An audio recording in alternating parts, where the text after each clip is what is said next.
What's happening, everybody? Good morning. Good morning. Welcome to episode 306, the Wellness Wednesday. As you can see, I'm solo right now. Tony may pop on. Who knows? Brian may pop on a little later. Marcus may pop on too. But for today, it's Wellness Wednesday. In addition, it is Hump Day. It is that Hump Day. We want to wish you a Hump Day. Gotta let the camel with the lips greet you today. Help you get over that hump, and wish you that great Wednesday, Wellness Wednesday, as we had indicated before. Tony popped in. Hello there. What's going on? Look, you started the show, and I was like, oh, man, it's 10 o'clock. So, hello. Yeah. I'm sorry I'm a little too late. No worries. How are you? No, I'm good. Thank you. How about yourself? Good. You want to be on by yourself, talking to yourself. Yeah. I figure I could do it. You did it yesterday for a little bit, so yeah, no worries. Kept you on the phone or by yourself way too long.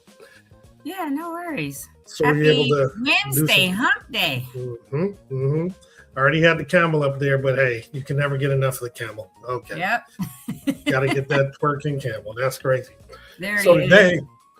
So today, when we were talking yesterday, trying to figure out what we're going to talk about, hey, let's talk about staying cool. At least that'll be the beginning of what we talk about. In the midst of this heat wave, there were tons of records yesterday in terms of heat. I mean, it was the highest it's been in like Long Beach since 1988. There was records over 10 cities, I think. And then I think this month is going to be the hottest ever recorded for March. That's crazy. It is. It's kind of crazy. And what is it? We're still winter until Friday? Exactly. I was going to say, we're not even in spring yet. That's insane. So I don't even know how it works. Are going to have quite the summer, apparently.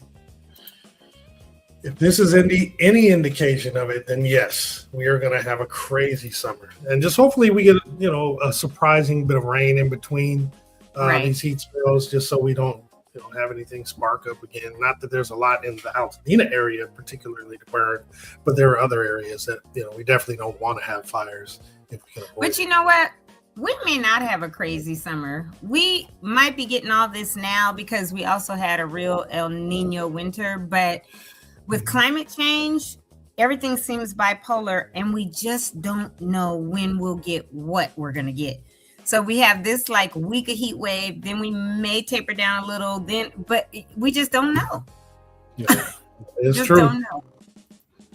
That is so true. Because it's been going up and what we think about last month. It was hot for the first half of the month, or cold for the first half of the month. Then for a week it was hot. Then it got cooler again, and now all this month it's been above average. And we never know what we're gonna get. Even when they forecast it, they're still guessing. Exactly. They predict based on their models, but it does not necessarily mean that that's what it is. Very true. Let me do this real quick because this is one of the things we want to talk about related to heat. Let me remove that and bring this back up. Okay, so one of the things that I did find, and I had seen a lot of the folks on the news talking about it, were how the signs and symptoms of heat-related illness. So heat exhaustion versus heat stroke. Heat exhaustion, there's the muscle cramps, the headaches, the nausea, the vomiting, fast or weak pulse, heavy sweating. This is the key, the heavy sweating. If you're sweating, you're still kind of okay. And the best thing to do, if there's paleness and weakness and fainting, you're still kind of okay and should get to someplace cool, drink plenty of fluids and what have you. And usually you can kind of recover from that. Now, heat stroke on the other end, primarily there's no sweating. And then there's obvious dizziness. Yeah, that's one of the main distinctions that they made on the news. It doesn't say it specifically on this flyer, but when I was watching on the news for the last few days, that's one of the things they were saying. You don't sweat a lot when you have heat stroke. Obviously, dizziness, confusion, usually headaches, and unconsciousness can happen. Rapid, strong pulse, very high body temperature, and you become red, hot, and the skin is dry. So now look at how different that is between a fast or weak pulse for heat exhaustion to a rapid strong pulse. So it could be fast, but it's generally going to be weak when you check it. So then the rapid, but it's very, very strong. I think that's a really good distinction. Thank you for finding that. But go on. No, that's pretty much it. I just was going to suggest that people just be careful. As we've indicated before, I know I'm showing the slides right now, but it's just these main two that I want to talk about. And obviously cooling centers. This is one that's highlighted on this particular flyer. It's the Jackie Robinson Community Center at 1020 North Fair Oaks Avenue. They're open 8 to 8 they say through today, but I think because the heat's going to continue through the weekend, they'll probably extend their hours. But in addition to this location, the libraries are available, grocery stores, the movie theater. If I know a lot of people have to work, but if you do have time, that's a great place to go to escape the heat. Now, obviously, if you have air conditioning, go ahead and stay in the house. If you don't have to be out, don't be out. That's kind of important. Did you turn your air on yesterday? Oh, my air, it's on automatic. So as soon as it gets to like 78, 80 degrees, it automatically comes on. I turned my whole system off because usually I still keep the heat going until it's about 77, 78 in my house, 70, something like that. And so I turned it off because I was like, well, I don't need the heater this week, but I'm not turning the air on because I'm like, oh, this feels good inside. Yeah, my house gets hot. Yeah, mine does not. If it goes beyond 80, if it gets to 80 and I don't turn the air on, it'll be 85 in a second. And then that's super uncomfortable. And plus, my wife is going through that time, I believe. And she's a little, her temperature is high all the time. Yeah, I'm usually the hot one, but sometimes she is hotter than me. I got to put on a little sweatshirt or something, but we got to keep the house cool. Yeah, I have my front door open right now because I want the warmth to come in. But again, my house is on a crawl space, so it always stays cold. On a slab, you're better off, but crawl space is nothing but literally a ditch underneath. So all that air between the house and where the ground actually happens a few feet down is just air. Yeah. So my house is always very cold or cool, which is why I keep the heat on the way I do. But plus the way your doors are positioned too, it's not like direct sun is hitting it all the time. Because don't you have a little cover? If I remember going to your front door, there's a little covering. Porch. In the backyard, you have the tents and all that stuff, so you can have that cool breeze. Mine, the backyard, it gets direct heat and it's like parallel. There's no cover. That's why I put the deck and I put those the gazebo things over it because if not, it was just beaming in all day. It makes it super hot. So especially that afternoon heat. That's usually that afternoon after 3:00 when it's the hottest part of the day, it hits the back. I usually go out back during that time because I like the heat, but I'm covered, right? My deck and all that is covered. But yeah, it is. You're right. Because my front door faces east, but my kitchen, even though it's here, I have the garage that we walk directly in through. And there's a window there. So the garage is that heat. And then last year I decided I insulated the garage panel, the door. And I found these panels at Lowe's and they're like, oh yeah. I've seen that. They fit right inside. And the difference is crazy because you could go inside the garage and touch the garage door and your hand, you'd be like, ow. Now it's fully insulated because that foam is, I don't know, a couple inches thick in each part. And I don't have that heat in the garage anymore. So I'm super thankful for that. So, but it's pretty easy to put it in, right? To install it. It was very easy. I did it myself. Yep. Yeah. They're a little longer than some of the panels. So you have to cut some, but others snap right in.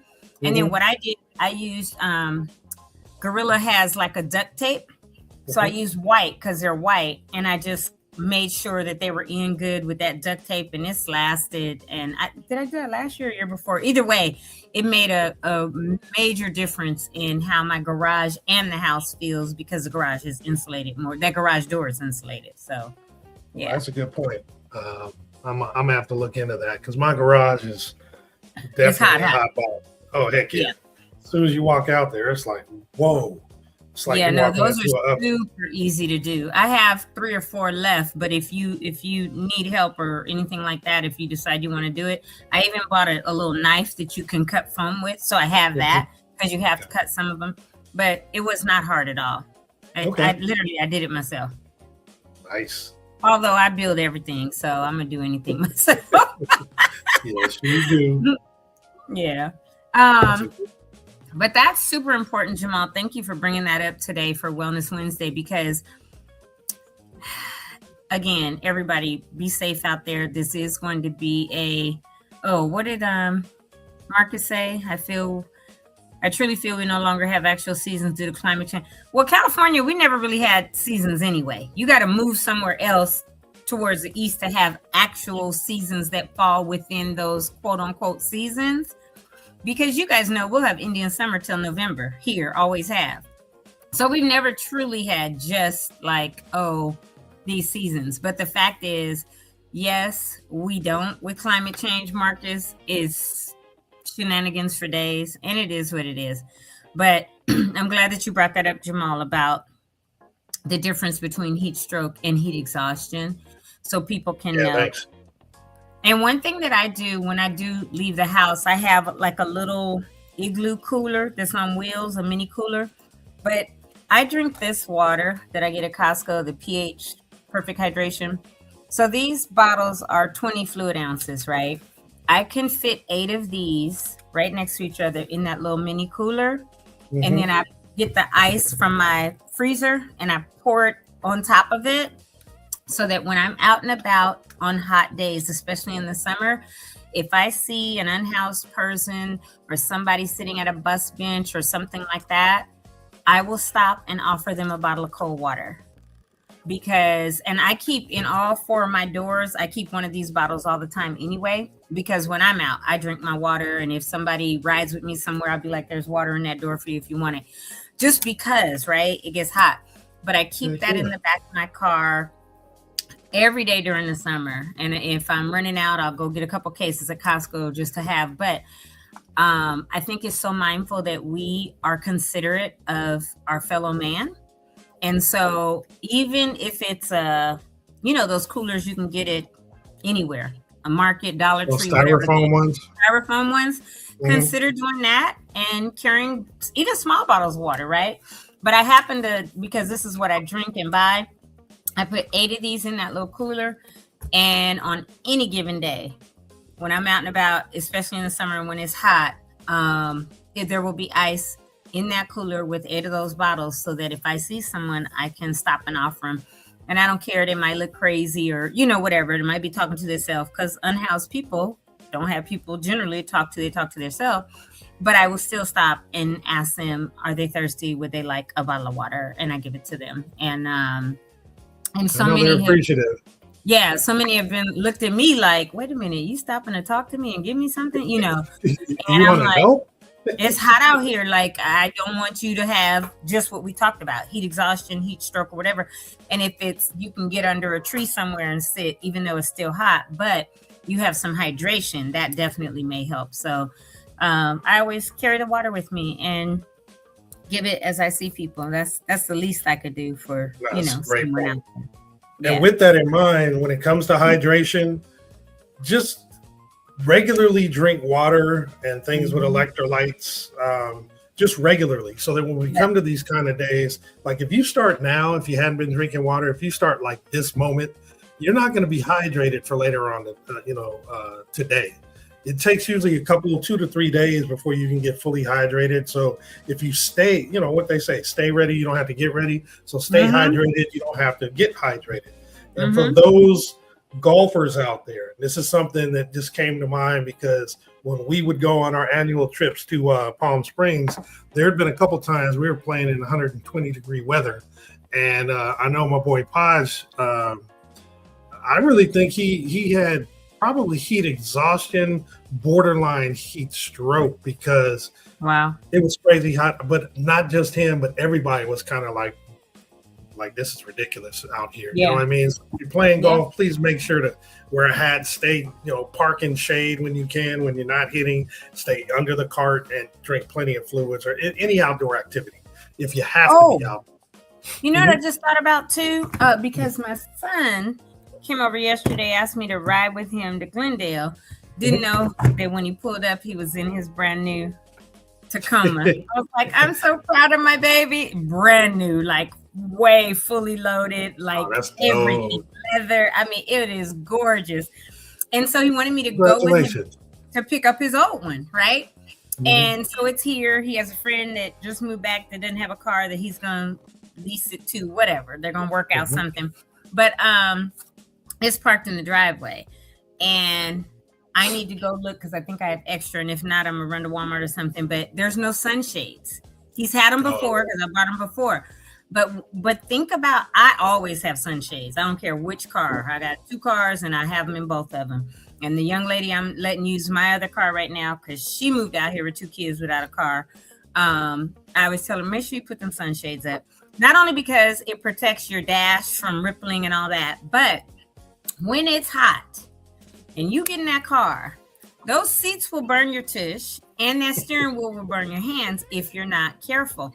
So even when we think about all this stuff with the heat and we're getting it early, if you have a vehicle and you don't have sunshades, run and spend $5-10 if you have it and can, and I've seen them at places like 99-cent store or whatever those stores are, and get some, because they will make a world of difference too. And maybe leave a small crack, not much, but don't ever leave a child. And you know what's crazy? I was at the Altadena Town Council meeting last night, and the sheriffs give an update, the fire department gives an update, and CHP. And the guy said, and I looked at him crazy because he said, the CHP was like, remember, don't leave any children 6 or below in the car. It's illegal. And I said to myself, 6 or below? No child should ever be left in the car. Even above 6, right? Especially when the car can heat up in 10 minutes to be, if it's 80 degrees outside, it could be 160 in that car in 10 minutes. Maybe they're thinking that 7 and above can discern, hey, look, it's hot. Let me open the door. Maybe that's what I'm just saying. Maybe that's why they had that rationale. But, I know. But it does sound odd. Like, hey, 6 or below. I was like 6 and below, literally to my back. I was looking crazy. I know he was probably like, why is she making them faces? But because my brain was thinking, no child should be left in the car. So just think about that, right? Get sunshades. And if you have a car that doesn't have tinted windows, they even have the ones that you could do suction cup and kind of pull down to block the sun, those kind of sunshades. And then keep water on you, for other people you may see. These are just some things that, I do and others may do. And show some kindness. If you do have water and you see somebody walking down the street or at a bus stop and it's hot and you're riding in an air-conditioned car, right? Go on and maybe hand them a bottle of water or something. And we talked a little bit yesterday, but about our pets. We want to talk about ourselves, our children, and little people, and then pets. Even if you say, I got to run in real quick, right? Drop this off. Just as quickly as you do it, even with a small crack, that dog can suffocate or die or whatever. It's just not enough and it could get hot. Even if you have water, that water can heat up. If you have a little bowl of water, that water can heat up in the hot car. So don't do it. If you are walking them, walk them early morning or late evening. And especially if you don't have those shoes. And it's funny because when you see a dog that was raised without those little shoes and then people get them, they're walking hilarious. It is hilarious to see because they're like, what is this on my paws? But it will burn their paws. Even though their paws have pads, those pads can get scorched. So don't walk your dog in the middle of the day. Just little tips for this little heat wave that we're having, but that could save your dog, a child, or your own self. Yeah, great point. I saw a little trick though too, or they mentioned it on the news.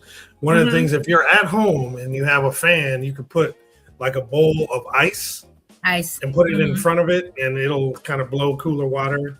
One of the other things they had mentioned is to put like socks, clean socks, or clean t-shirts like in the freezer for a little while. To wet them, right? Well, to cool them off, and then, you know, you put them on periodically. So maybe you put a few pairs in. So you take a pair out and then, you know, wear them for about 30 minutes to an hour, whatever. That might cool feet off and your core if you put on a shirt. That was, you know, kind of neat.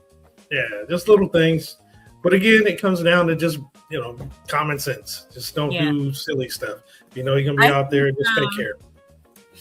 I think it's time for me to get my battery. I have those panels on the roof, but I don't have a battery. And I have like 14. I want to get at least 6 more, maybe 10 more and a battery, because we know that a lot of the reason that our energy prices are high is because when you have things like a fire, the companies try to pass that on, right? Edison is literally passing the rate increase on because they now have to pay out, but it was their fault to begin with. Then I think when they pass it on, or we have all these data centers, because we walk around with these mini computers in our hands, our phones, and we're always doing something, right? So we need data centers in order to do it all. So rather than the data service providers paying for it, that's passed on to us as energy. So if we don't all start going to some type of electric whatever, like the panels and the batteries and stuff, there's no reason that electric bills should be $300, $400, $500, $600 a month, $800 a month, when that's way more. That's some people's half of their rent or a third of their rent or mortgage. And what about food? And, you know, then gas prices are high and all this. So I'm really looking into what do I need to do to get more panels or this battery so I can be as close to off the grid as possible. It makes perfect sense. I mean, like you said, they're passing the buck on to us. Man, it's ridiculous. All those centers, I think, you know, for all this AI stuff too, they take a ton of electricity, and they're building more and more of them in more populated areas. And all that's going to do is raise the prices, and all they're going to do is pass it on to the people. That part that didn't make sense to me, but you know, a lot doesn't make sense. So yeah, if you can get on electric, do it. It should be in my brain. My brain says they're the ones that need to pay for it. That's my point. Companies. That's exactly why I say it doesn't make sense. Right? That should be their electric bill, and it should be mandated. If you build a data center, your entire roof is panels, and then you have batteries, because then they need to be providing to the grid, so our bills aren't going up. But you have to have a public utilities commission that's not bought by all the tech companies that will say, yeah, we need to pass this on to you, not the consumer. So that's why elections are important, and people need to know who's going to be in any position. And all these super PACs and all this, we got to stop with all this dirty money buying all the everything and everybody in the elections, because you got to get people in there that are real deal. Let me tell you, you know, I go to the Altadena Town Council meetings, and there was one last night, and I had a bone to pick with them, because in February on the 26th, we held a family funeral for Billy Woye. He served on the Altadena Town Council in District 4610 for 6 years. He was reelected 3 times, or elected and then reelected twice. In February, I asked the Altadena Town Council Chair, Nick, who's been on the show, could he do either resolution, certificate, or something, right, to acknowledge this man who had served. He came back saying, oh, he was controversial. I was like, okay, and so then he came back and said, I took it to the executive committee. That's only 5 people. The town council is 16-member board, right? And they said no because he was controversial. So I showed up last night and did public comment at the end. And I said, you did. Huh? You said I'm you sure you did. Mm-hmm. Absolutely.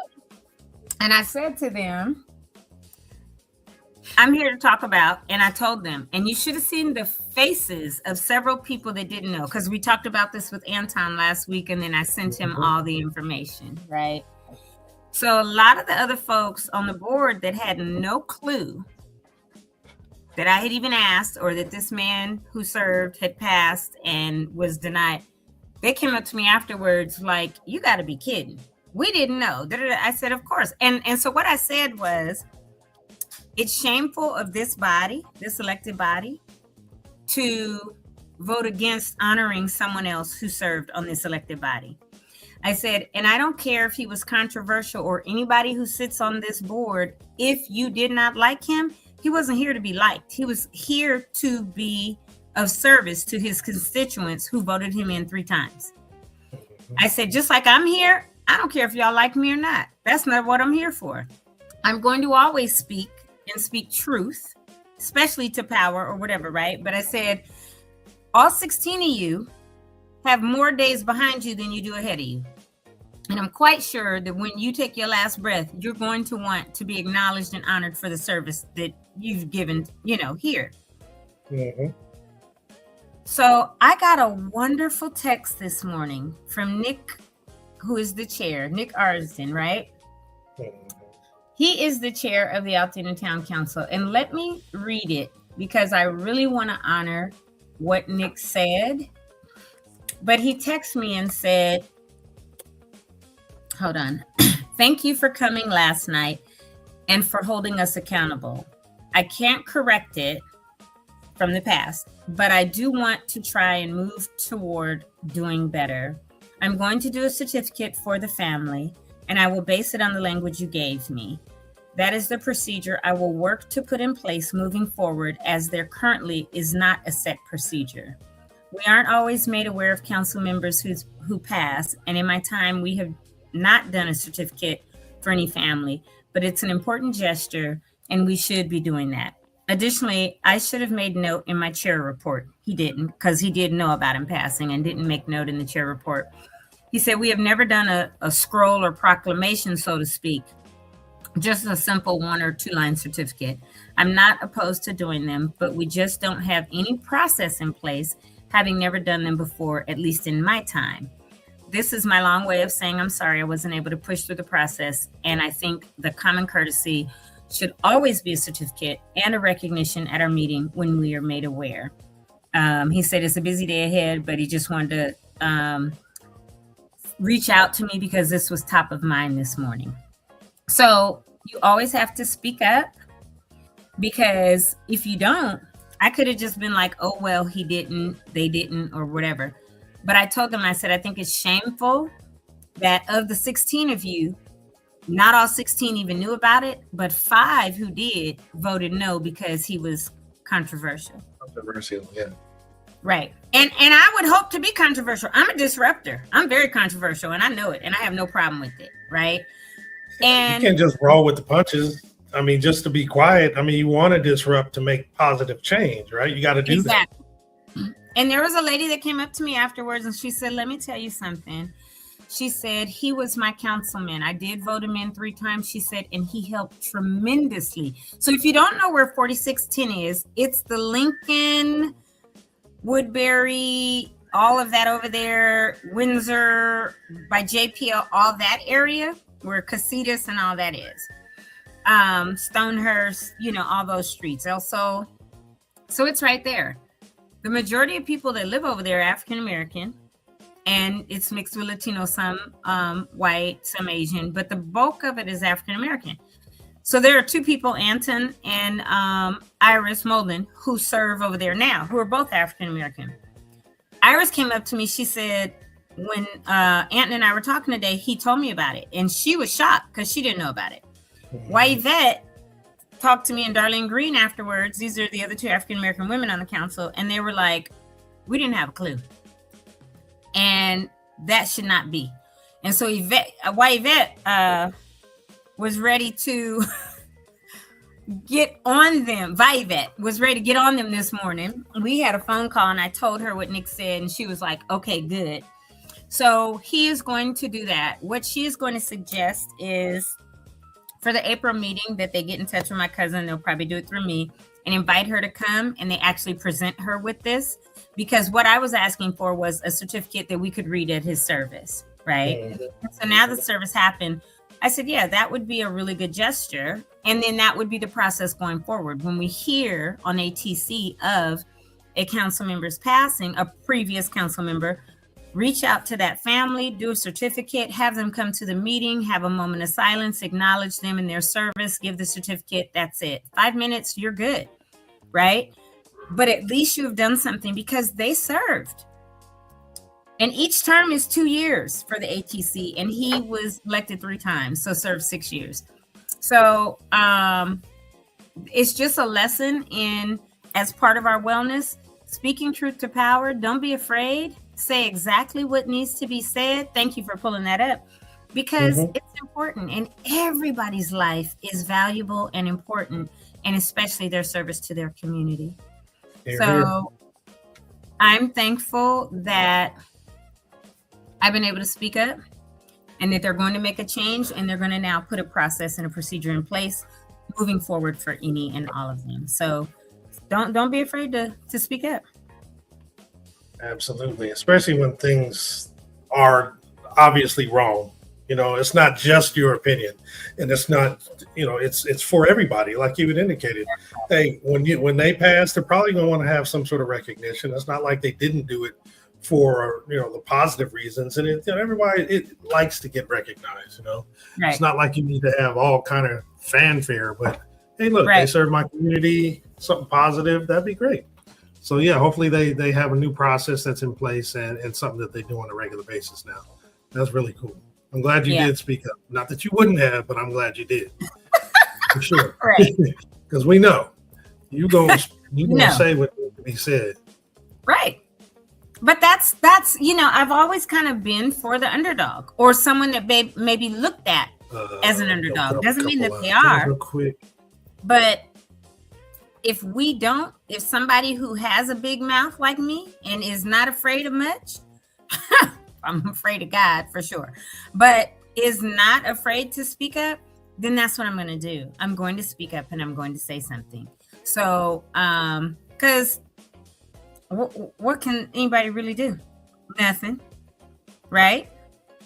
They may not like it, and they may understand, Tony's going to say whatever, and Tony is a disruptor, but if it's for the good of the community, there are a lot of people that are terrified of people and won't speak up. That's not me. People know. I've had people at work that are like, hey, I'm scared to say this. Can you? And I speak up in a meeting, right? Yeah, I sometimes got in trouble for it, but I don't care. I'm going to speak up. So, yeah. Well, what's more important is if you don't say anything, nothing's going to happen. Right? So you got to say something. Absolutely. Because now find someone that'll speak for you, like a Tony. Like me, right? And that's the thing. Like now he's like, yeah, we need a procedure in place. And I'm going to talk to the board about this and see what we can do. And if this begins it, there's at least 16 people there that are serving now. There's others that have served. And as we hear, because we will all leave this earth, right? That someone passes, we can at least acknowledge them, do something nice. It takes 5 minutes. Right? Because he even was like, well, can you write something up? I wrote a whole thing up and gave it to him in a letter form, emailed it to him. And I guess he took it to them and they still said no. So I was like, okay, no problem. So he has exactly the write-up and all that. He doesn't have to do anything major at this point, but put it down, I guess, on paper. So I'm thankful that I took it to them last night, had my 2 minutes, went over by about 5 seconds, but then I sat down because I just wanted it to be on record that should not be, and that is shameful. So they're doing something to change it. Definitely glad you did. That's good. Yeah. Hold on, let me do this. Where's my announcements?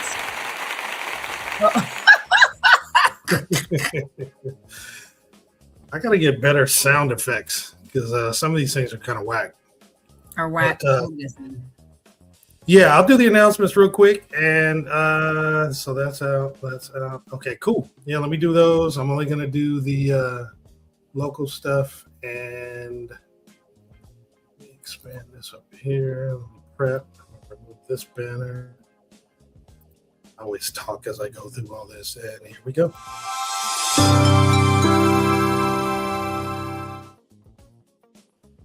So we're going to start with the Freedom Shop put on by Project Passion, and it's for the Eden Fire survivors. It is by appointment only, Mondays and Tuesdays, 9 a.m. to 4 p.m., but also now Saturdays from 9 a.m. to 12. It is at Harambe Ministries, which is located at 1609 Navarro Avenue in Pasadena.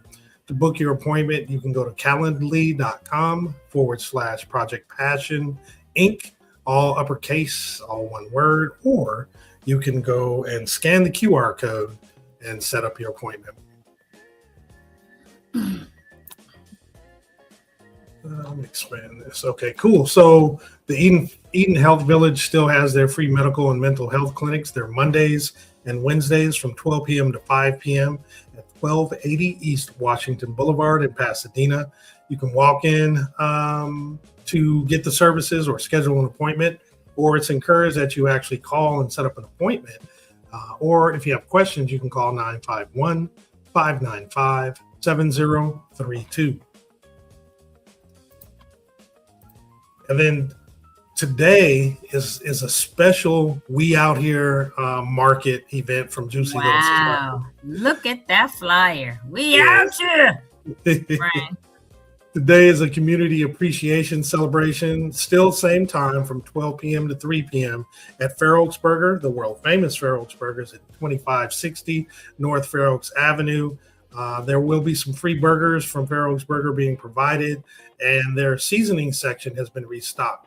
So they still have the same farm fresh produce and smoothies and pop-up stores and other resources, but in addition, there'll be raffles and appreciation gifts.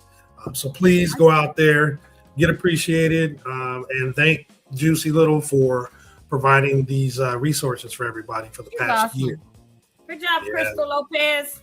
That's right. There is also another free grocery pop-up going from 12 until supplies last today.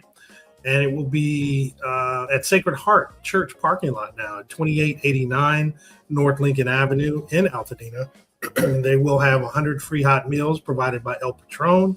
And they also have the Boots on the Ground special end of month Wednesdays, where you can actually bulk up on hygiene products, new clothes, shoes, dishware, diapers, and other essential supplies. So definitely check this one out. They've been pretty consistent over the last few months as well. There's also Hope Homebuyer Workshop happening today at the Collaboratory at 540 West Woodbury Road in Altadena. It's going on from 7 p.m. to 8 p.m. Please sign up by scanning the QR code, or you can go to NHS, which stands for Neighborhood Housing Services, LA County. So nhslacounty.org/calendar to sign up.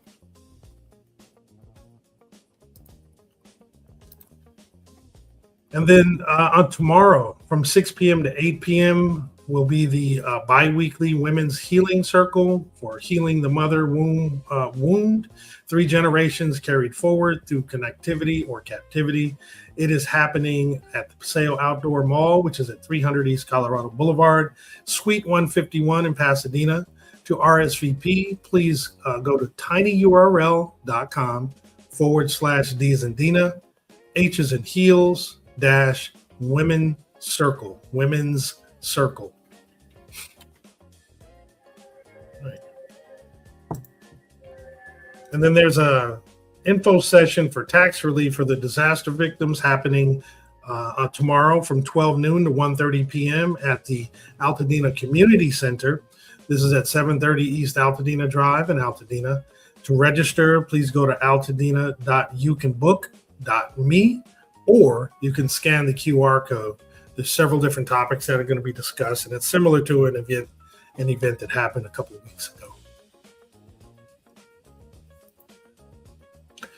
This one is a little fun. It is put on by the Canvas or Community Canvas Project, and they want you to come paint a canvas and be part of this beautiful community project. It's happening tomorrow from 5 p.m. to 7 p.m. at the Eden Fire Collaboratory. Again, 540 West Woodbury Road in Altadena. No reservations necessary, and they provide all the supplies. If you have questions, you can reach out to 626-604-6248. I looked at a few of the pictures on a couple of their posts, and what you do is you're painting a tile that's going to be, put together with all the other tiles that people actually paint to make one large art piece. So it seems kind of fun. Where's that supposed to happen? Like, where's the art piece going to go? Do they say? Or that no? part they didn't say. They didn't say exactly where that's going to go, unfortunately. But I'll look see if there's any additional information that'll be provided for that. Cool. And then tomorrow on Friday, beginning at 10 a.m. at Pasadena City College at Westerbreck Recital Hall, come check out the overview or the outcomes review hearing about the Mortgage Forbearance Act. This is going to be at 1570 East Colorado Boulevard. That's PCC's address. And Assemblyman Harbedian and the Assembly Bank and Finance Committee invite the community members and fire survivors to attend the outcomes review hearing for AB 238, the Mortgage Forbearance Act, featuring survivor presentations, expert testimony, and the option for public comment. Definitely come out and share your opinions, share your stories. From all indications and everything I read, everybody's participation is going to be very useful for this. So please scan the QR code to actually register and get additional information. And on Saturday, there is a spring immersion flow with Yancey Cummins. It is happening at the Dina Hill Center, Paseo Outdoor Mall, 300 East Colorado Boulevard, Suite 151. Say join them for a special spring immersion, an equinox offering with tea, conversation on the energy of season, and immersive movement to help us enter spring with intention and in deeper relationship with its rhythm. To RSVP, please go to bit.ly/D's and Dina, H's and Heels -yoga. And then also on Saturday will be the Black Family Wellness Expo taking place from 3 p.m. to 5 p.m. at Robinson Park Recreation Center, which is at 1081 North Fair Oaks Avenue in Pasadena. There's going to be several different services like free health screenings, teens and housing support, music, yoga, movement, snacks, and much more. For registration information, please send an email to B as in boy, F as in Frank, wellness 91109 at gmail.com.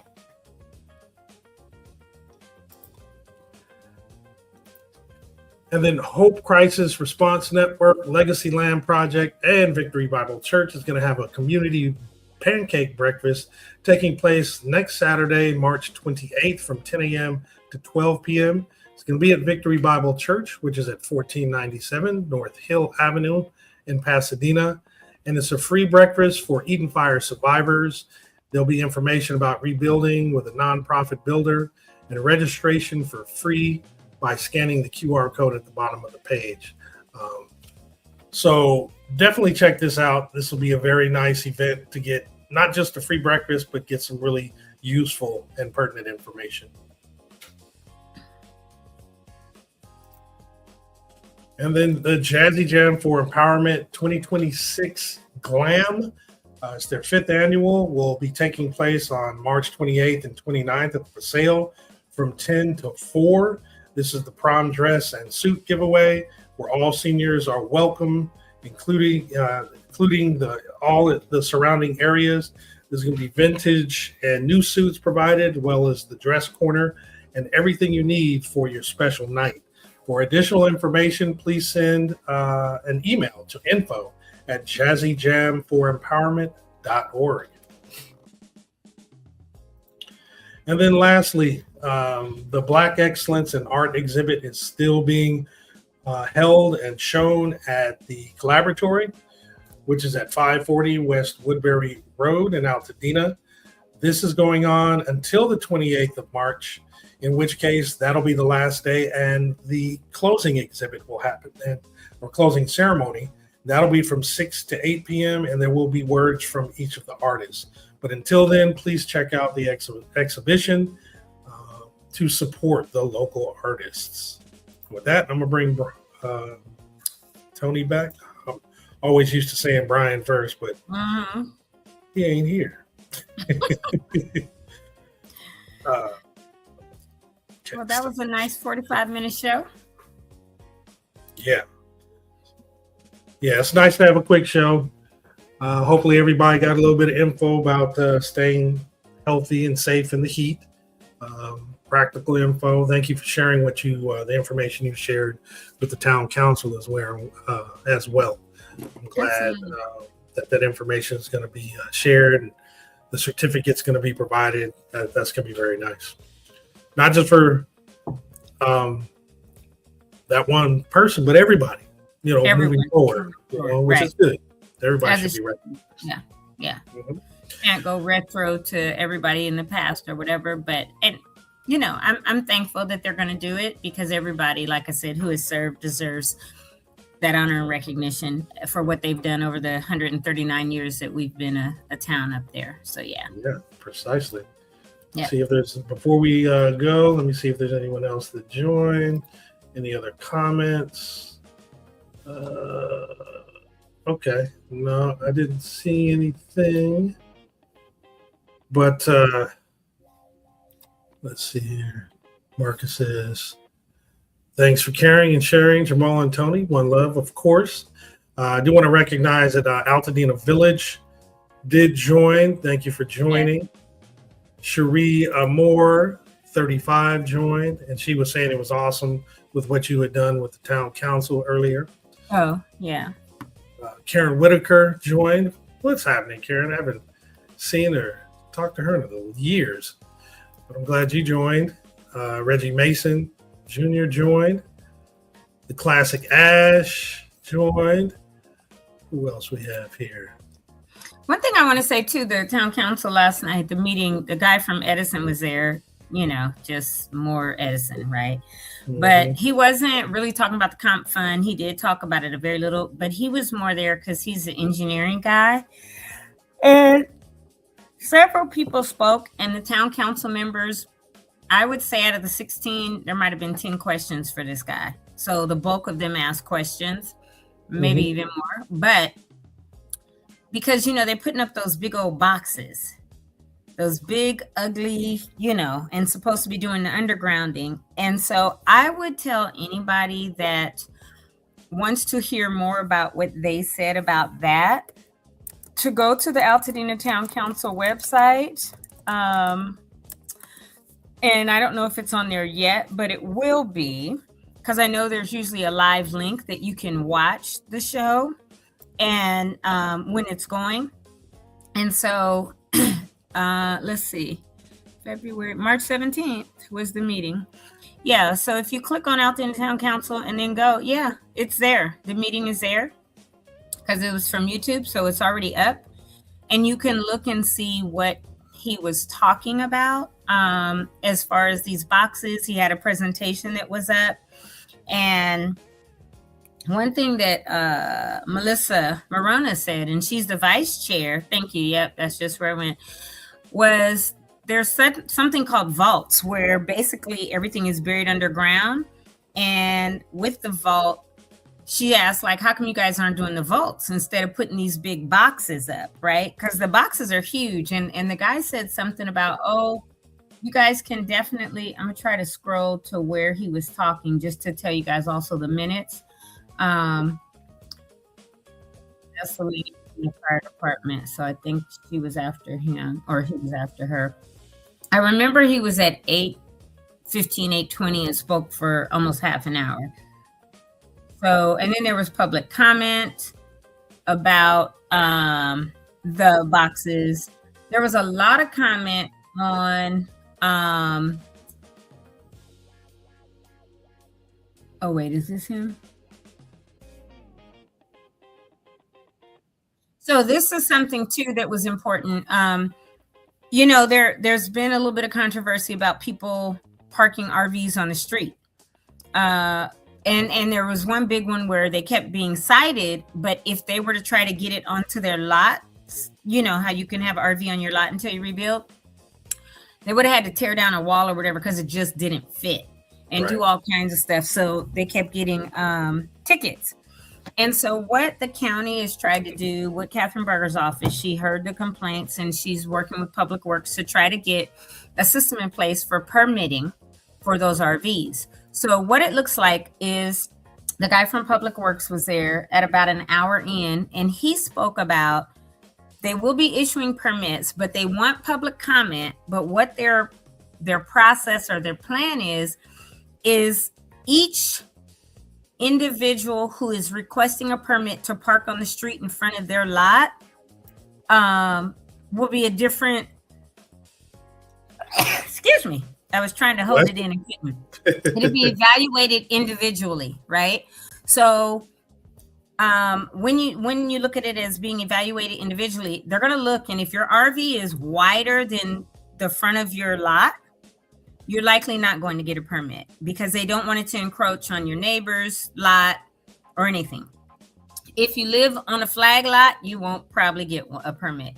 If you live on a street that's super narrow, you probably won't get one because they don't want to have it where these RVs, one here, one across the street, whatever, block the street because you now also have lots of construction trucks and it just won't be feasible. But one of the things he said, they would be for 18 months maximum, and they would be issued for 6 months at a time, which I think is good because you get it for 6 months. What if your house is built? They're not going to reissue that, and you're not going to be able to just park that RV in front of your street without getting cited. If you've been there 6 months and you're in the build process, your permit's about to happen and you just need it extended, they'll extend it, but it'll be 6 months at a time up to 18 months. Then he also said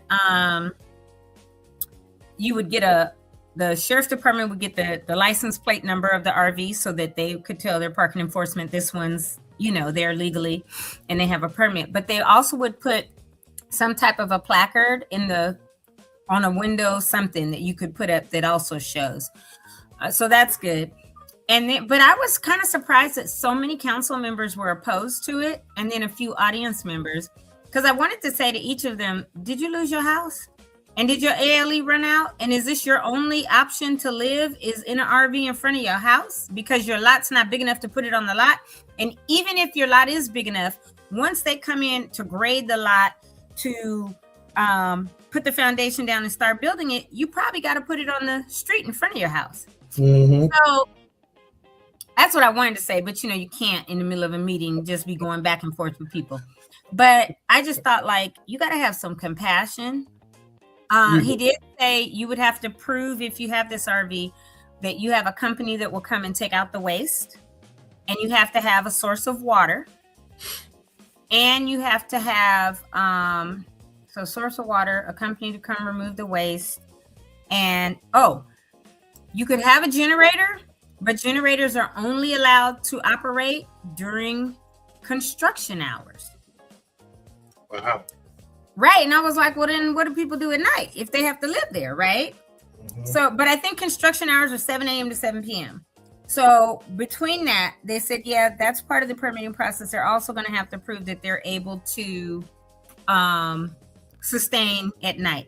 So you may need to get a solar system or a solar generator that won't make noise, that's not gas operated or whatever, because there's noise ordinances and they want those to be followed. So there's a lot of little pieces to getting these permits, but I think they've really thought it through. And then, the council members and people that ask questions were like, oh, well, what about this? And what about this? And what about this? And it's like, stop making. And then one dude basically was like, well, how can people, basically he wanted to know, what's his name? This dude right here. Connolly or something. But anyway, basically he wanted to know how people could snitch on their neighbors. Because he was like, well, how do people get in touch with you? Is there a number for complaints of it? Stop it, y'all. Everybody is trying to come home. Work with your neighbor first and say, hey, do you mind? before you just go snitching to the county or the sheriffs or whatever. So that's that. But I thought that was a really good, that's about an hour in when the Public Works guy was up speaking. Or let me see, was that the end of it? Hold on. Oh, I think I found the part where old I think it was at like 50 minutes or whatever, or 45 minutes where he starts through an hour. So he was up there a good 15 minutes as well. But just go to the Altadena Town Council.org.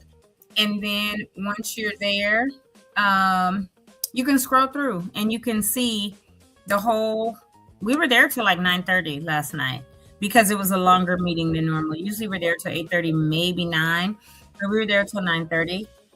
They do all the different updates and stuff. But it was a good meeting. The guy from Edison, when he talked about the boxes that'll be up, that's at about an hour and 20 minutes in. Yeah, I just found it.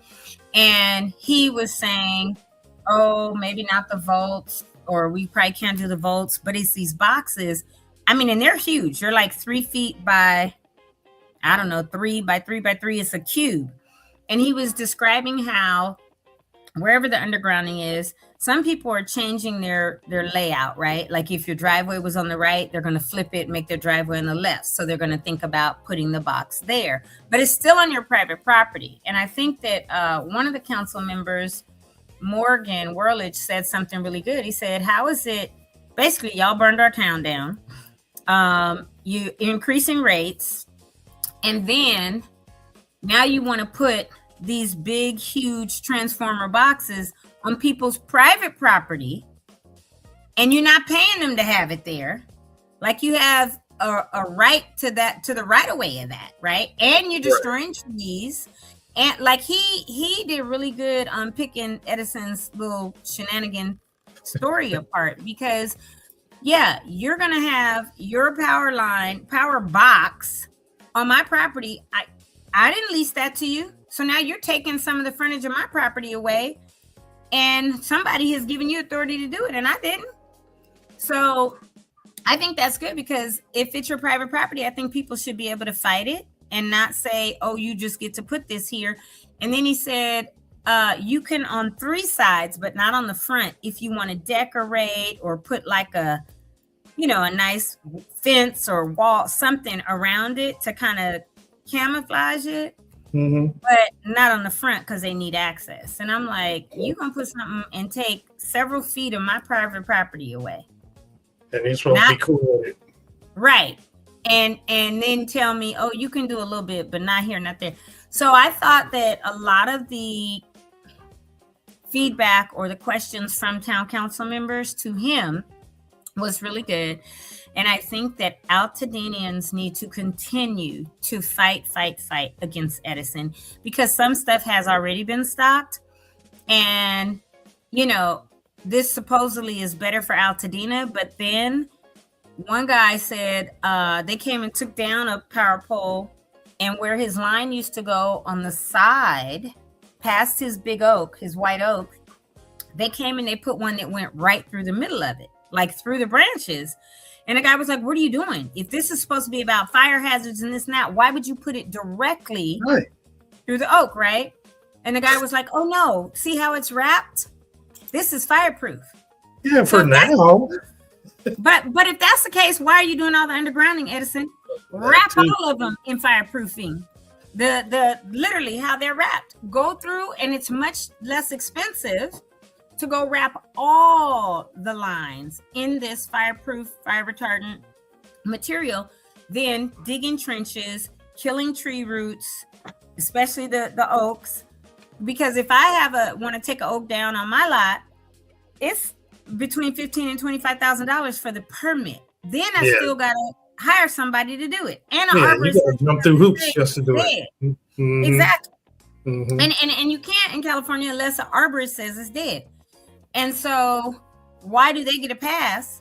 Because they're saying, oh, we want to underground and we just going to do this and that. And so that discussion was really, really good. So I would just tell everyone out there, second Tuesday of the month at 7, it begins.